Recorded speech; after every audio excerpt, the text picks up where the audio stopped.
দাদা এক প্লেটে 3টা বাসি পরোটা, আনলিমিটেড পচা তরকারি, সাথে সেদ্ধ পচা ডিম, একটি তরমুজ, পেঁয়াজ আর 2টো কাঁচা লঙ্কা, 40 টাকা। যা দিয়ে ট্রেনের টিকিটও হবে না দাদা। ডায়লগ হই নাই বোঝা যাইতেছে, এটাই আসল দাদা। কিন্তু দাদা তোমার পরোটা না আগে 30 টাকা করে ছিল, তুমি হঠাৎ করে 40 টাকা বানিয়েছো কেন?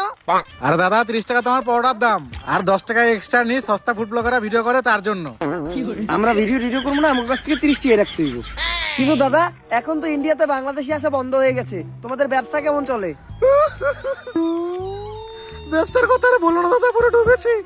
বাঙালিদের মধ্যে হাতে থেকে নিজেদের মত বাঁধাতে পারছি না। তো তোমাদের কি অবস্থা দাদা? আমাদের অবস্থাও খুব একটা ভালো না। রপ্তানি বন্ধ হওয়ার পর আমাদের হাগা বন্ধ হয়ে গেছে, তাই পরোটা নিয়ে যাচ্ছি, খেয়ে একটু ক্লিয়ার হবে। আসি দাদা। আরে দাদা আমার 30 টাকা।